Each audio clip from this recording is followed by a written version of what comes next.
Une petite salle de bain avec des carreaux de sol hexagonaux dans une banlieue de Chicago, avant minuit. Une femme se tient devant le lavabo en porcelaine, la lueur d'une applique murale en verre illuminant son visage. La maison est calme, à l'exception du doux bruissement de l'eau chaude et du clic sec et familier d'un couvercle métallique que l'on dévisse d'un pot blanc.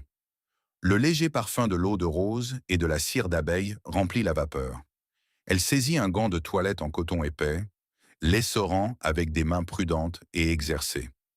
Mais la partie étrange est la suivante. En regardant son lavabo, l'industrie de la beauté d'aujourd'hui vous dirait qu'elle faisait tout de travers. Elle ne possédait que deux produits exactement. Pas de sérum coûteux, pas de routine épuisante en 12 étapes. Pourtant, sa peau affichait un éclat calme et sain que la plupart des femmes modernes dépensent en des centaines de dollars pour obtenir. Ces habitudes ont disparu non pas parce qu'elles ont échoué, mais parce qu'elles étaient trop simples à vendre.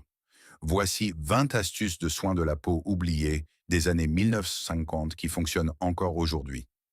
Maintenant, avant de plonger dans le vif du sujet, cliquez sur le bouton d'abonnement.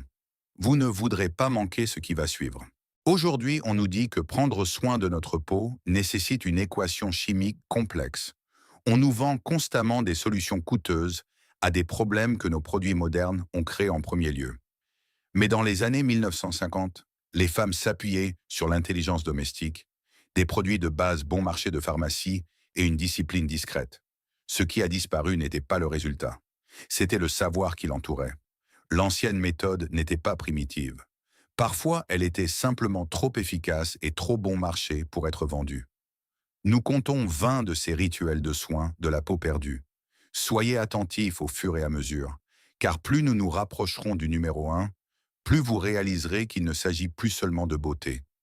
Il s'agit d'un niveau de vie et d'un sentiment de paix que nous avons laissé derrière nous. Le compte à rebours commence exactement là où la plupart des routines du soir commençaient, juste au lavabo de la salle de bain. Numéro 20. Le slugging à la gelée de pétrole. Bien avant que cela ne devienne une tendance virale sur Internet, votre grand-mère le faisait déjà. Avant de se coucher, les femmes prenaient une petite noisette de gelée de pétrole, généralement d'un humble pot de vaseline qui ne coûtait que quelques centimes, et l'étalaient sur les zones sèches, sous leurs yeux ou sur leurs lèvres.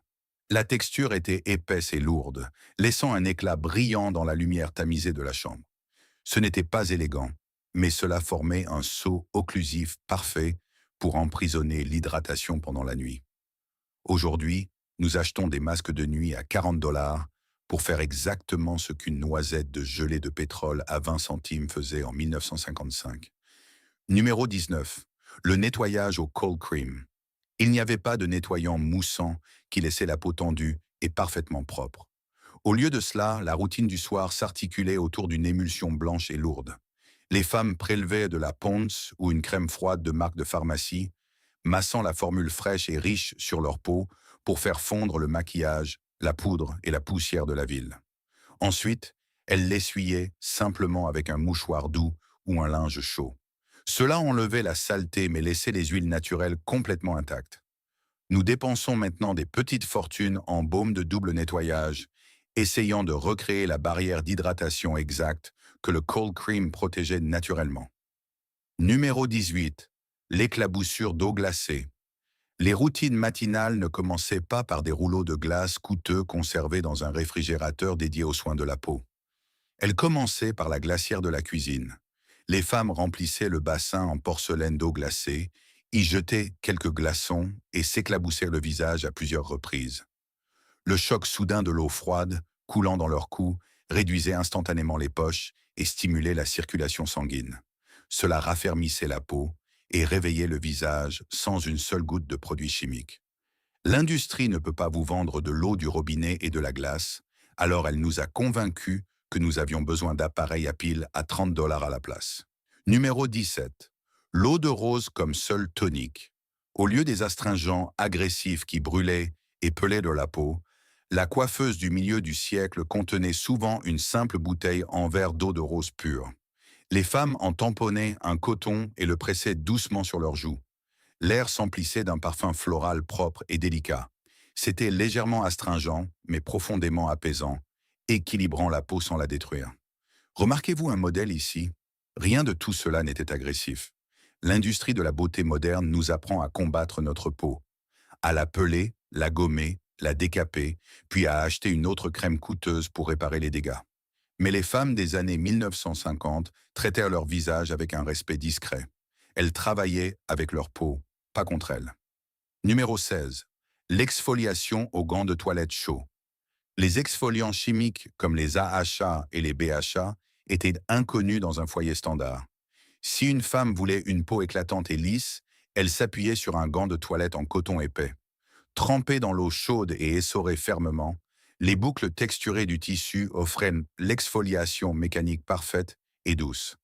La vapeur ouvrait les pores, et les mouvements de gommage doux et circulaires éliminaient les peaux mortes sans provoquer de brûlures chimiques microscopiques. C'était une compétence dans les mains, plutôt qu'un produit chimique dans une bouteille.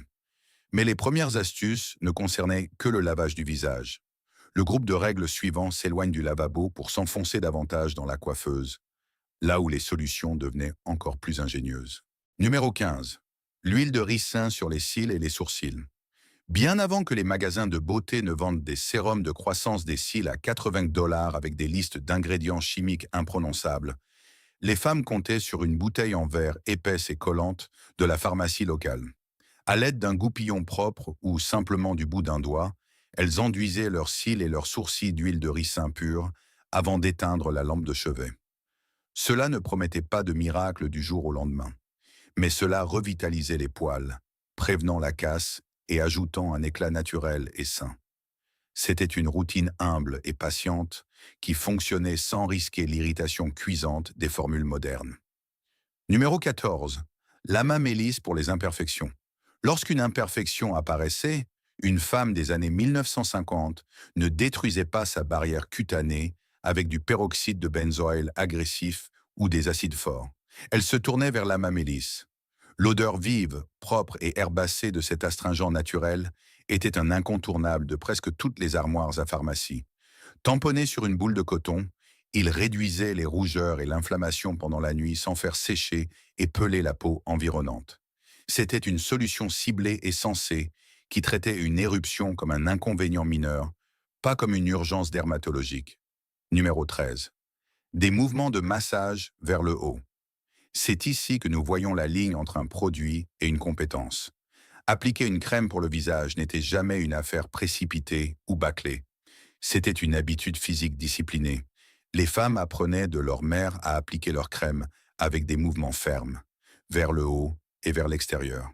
La mâchoire était liftée, le cou était balayé vers le haut. Les mains elles-mêmes étaient l'outil anti-âge. Le miroir de la coiffeuse était témoin de cet entraînement nocturne silencieux. Elle combattait la gravité non seulement avec le contenu du pot, mais avec l'intention délibérée de leurs doigts. À ce stade, le modèle ne concerne plus seulement les objets eux-mêmes. Il s'agit de l'approche. Les soins de la peau moderne sont fondés sur la panique, la peur de vieillir, la hâte de corriger un défaut immédiatement. Mais en regardant ces habitudes du milieu du siècle, vous voyez quelque chose d'entièrement différent. La patience. Elles n'attendaient même pas d'une crème qu'elle fasse tout le travail, car elles savaient que leurs propres mains et leur bon sens domestique comptaient tout autant. Numéro 12. Humidifier la chambre à coucher. Les soins de la peau ne s'arrêtèrent pas quand les lumières s'éteignaient. Ils s'adaptaient à l'environnement. Dans les hivers secs et glaciaux, les femmes n'achetèrent pas d'humidificateur électronique coûteux. Elles plaçaient simplement un bol en céramique rempli d'eau sur ou à côté du radiateur en fonte. À mesure que le radiateur sifflait et réchauffait la pièce, l'eau s'évaporait lentement, maintenant l'air humide et empêchant la chaleur intérieure de drainer l'hydratation de leur peau. C'était un soin préventif qui ne coûtait absolument rien. Numéro 11. L'huile d'olive pour les cuticules et les zones sèches. La frontière entre le garde-manger de la cuisine et la coiffeuse était délicieusement floue. Si une femme avait des cuticules abîmés par la vaisselle ou des coudes secs à cause du mauvais temps, elle ne courait pas au grand magasin. Elle allait dans la cuisine et massait quelques gouttes d'huile d'olive chaude sur sa peau. Elle comprenait une vérité fondamentale que l'industrie moderne cache désespérément. Les ingrédients bruts et simples sont souvent tout aussi efficaces que n'importe quel produit emballé dans un flacon pompe en verre dépoli. Ces astuces étaient profondément pratiques. Mais à mesure que nous passons aux règles suivantes, la routine change. Elle passe de l'entretien simple à un domaine d'intelligence domestique discrète, où les remèdes demandaient un peu plus de temps et beaucoup plus d'autonomie. Numéro 10. Les pâtes d'avoine contre les irritations. Lorsque la peau devenait irritée, sèche ou enflammée, il n'y avait pas de crème de réparation de la barrière coûteuse à acheter. Au lieu de cela, une femme allait simplement dans son garde-manger et mélangeait une poignée de flocons d'avoine finement moulus avec un peu d'eau tiède ou de lait. Elle étalait la pâte épaisse et réconfortante sur son visage et attendait. L'avoine calmait naturellement les rougeurs et apaisait l'irritation. C'était un remède rustique, sans glamour, mais totalement pur et indéniablement efficace. Elle n'avait pas besoin d'un laboratoire pour lui dire comment guérir sa propre peau. Numéro 9. Les thés d'oreiller en soie et en satin. Les soins de la peau ne concernaient pas seulement ce que vous faisiez éveiller, ils concernaient aussi la façon dont vous dormiez. Bien avant que l'industrie de la beauté moderne ne commence à vendre des thés d'oreiller anti-âge à 50 $, les femmes des années 1950 glissaient déjà des housses en satin ou en soie sur leurs oreillers.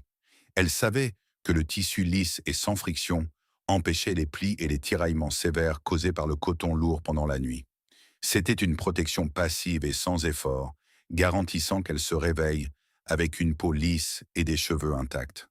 Plus nous approchons du numéro 1, moins il s'agit de résoudre des problèmes temporaires et plus il s'agit d'identité. Ce n'était pas seulement des habitudes, c'était des standards discrets, répétés jusqu'à ce qu'ils deviennent du caractère. Numéro 8. Les compresses de lait.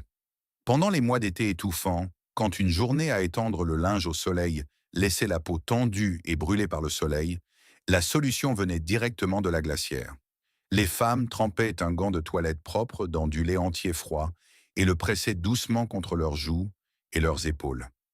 Le froid soulageait la chaleur, tandis que l'acide lactique naturel et les graisses du lait exfoliaient et hydrataient doucement la peau endommagée.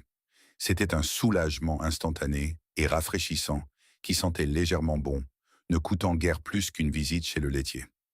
Numéro 7. Les toniques rafraîchissants pour la peau. Par les après-midi étouffants doux, une remise à zéro rapide ne nécessitait pas une routine de nettoyage complexe à plusieurs étapes.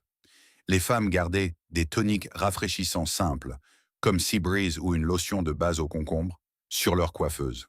Une éclaboussure rapide ou un tapotement ferme avec un coton saturé coupait instantanément l'humidité estivale, laissant la peau picotante et rafraîchie. C'était une façon vive et pragmatique de maintenir des standards de netteté même quand le temps était insupportable. Numéro 6. Les tranches de concombre pour décongestionner. Nous voyons cette image dans les dessins animés et les vieux films, mais nous manquons souvent la vraie valeur qui se cache derrière. Lorsqu'une femme plaçait des tranches de concombre froides sur ses yeux pour réduire les poches, le légume n'était que la moitié du remède. La vraie magie était l'action requise pour les utiliser, rester parfaitement immobile, les yeux fermés, pendant 15 minutes. Le monde moderne exige que nous fassions plusieurs choses, à la fois même en portant un masque en tissu coûteux, mais cette vieille astuce forçait une femme à s'arrêter. C'était un moment de silence obligatoire. Ce qui semble petit de l'extérieur porte souvent la mémoire la plus lourde. Alors que nous entrons dans les 5 dernières, nous nous éloignons du garde-manger et de la coiffeuse pour entrer dans quelque chose de beaucoup plus profond. La discipline, le respect de soi et les choses que les mères transmettaient sans jamais dire un mot. Numéro 5. La protection solaire par les chapeaux, et pas seulement les crèmes. Bien avant que l'indice SPF 50 ne devienne une nécessité chimique quotidienne, les femmes protégeaient leur peau avec quelque chose de bien plus élégant, la géométrie et l'ombre. Un chapeau à large bord n'était pas seulement une déclaration de mode, c'était l'écran solaire physique ultime et impénétrable. Associé à des lunettes de soleil et peut-être une ombrelle légère au plus fort de l'été, elles créaient leur propre ombre partout où elles marchaient. C'était une défense élégante et sans produits chimiques qui prévenait les dommages du soleil sans boucher un seul pore, ni laisser de résidus gras. Numéro 4. Les bains au sel d'Epsom. La femme des années 1950 savait que la peau de son visage était profondément liée à l'état de son corps. Lorsqu'elle était épuisée, elle n'achetait pas un masque détox à 50 $. Elle versait une tasse de sel d'Epsom bon marché dans un bain chaud. Le sulfate de magnésium se dissolvait dans l'eau fumante, éliminant les toxines, relaxant les muscles tendus et redonnant un éclat sain et naturel à ses joues. Cela transformait une baignoire en porcelaine ordinaire en un sanctuaire réparateur pour seulement quelques centimes. Numéro 3. Toucher le visage au minimum. C'était peut-être la règle la plus difficile à suivre. Pourtant, elle ne coûtait absolument rien. Les mères enseignaient strictement à leurs filles de garder leurs mains loin de leur visage. Pas de tripotage, pas d'appui sur des paumes sales, pas de manipulation inutile devant le miroir. C'était une question de discipline et de posture autant que d'hygiène. En laissant simplement leur peau tranquille, elles évitaient de transférer des bactéries et du sébum, permettant à la peau de se guérir elle-même en paix. Ce n'était pas un produit, c'était de la pure maîtrise de soi. Numéro 2. Des heures de coucher régulières et tôt. Avant l'ère des écrans lumineux et des distractions nocturnes infinies, le traitement de soins de la peau le plus puissant était l'obscurité. Les femmes comprenaient la nécessité absolue d'une heure de coucher régulière et précoce. Elles remontaient leur réveil mécanique, éteignaient les lampes de chevet et permettaient à leur corps de se reposer. Le véritable sommeil réparateur n'était pas un terme marketing pour une crème de nuit. C'était la réalité biologique de donner au corps 8 heures ininterrompues pour se réparer dans un silence complet. Et maintenant, nous atteignons celle qui explique toutes les autres. La règle finale n'a jamais été seulement une question de produit. Il s'agissait d'une manière de vivre tout entière et de la dignité tranquille de savoir quand assez était assez. Numéro 1. Faire confiance à la routine du pot unique. Imaginez une grand-mère assise devant son miroir de coiffeuse ou debout devant un lavabo en porcelaine froide à la fin d'une longue journée. Il n'y a pas d'anxiété sur son visage. Il n'y a pas de confusion sur l'acide qui va en premier ou si ce sérum va mal réagir avec ce tonique. Il n'y a qu'un seul pot blanc. Elle dévisse le couvercle métallique, prend une modeste noisette de crème et l'étale sur sa peau. Elle faisait confiance à ce pot unique pour faire son travail. Et plus important encore, elle faisait confiance à sa peau pour faire le reste. Le pot n'a pas changé. C'est le marketing qui a changé. L'industrie de la beauté a fini par réaliser qu'elle ne pouvait pas gagner des milliards si les femmes restaient satisfaites d'un produit unique et fiable. Alors ils ont inventé de nouveaux défauts et nous ont vendu les remèdes. Mais pour les femmes du milieu du siècle, une routine simple n'était pas un signe de pauvreté ou d'époque primitive. C'était un héritage. C'était la tranquillité d'esprit. Ce pot unique n'était pas seulement un soin de la peau, c'était une armure discrète contre un monde qui dit constamment aux femmes qu'elles doivent acheter plus pour être assez. Quand nous regardons en arrière ces 20 habitudes disparues, nous réalisons quelque chose de profond. Ces astuces simples n'ont pas disparu parce qu'elles ont cessé de fonctionner. Elles ont disparu parce que le monde moderne a décidé que prendre soin de nous devait être compliqué, coûteux et stressant. Mais ce que nous avons vraiment perdu n'était pas seulement la gelée de pétrole, les gants de toilette chauds ou les éclaboussures d'eau froide. Nous avons perdu la patience. Nous avons perdu les moments calmes d'autonomie, l'intelligence domestique tacite et les leçons douces transmises de mères en filles dans la lumière tamisée d'un miroir de salle de bain. Nous avons échangé la dignité d'une routine simple et honnête contre une armoire à pharmacie pleine de promesses vides. Pourtant, si vous fermez les yeux, vous pouvez presque encore le voir. Quelque part, une grand-mère est encore en train de dévisser le couvercle métallique d'un simple pot blanc. Quelque part, une applique de salle de bain brille encore au-dessus d'un lavabo en porcelaine. Et sans un mot, la leçon recommence.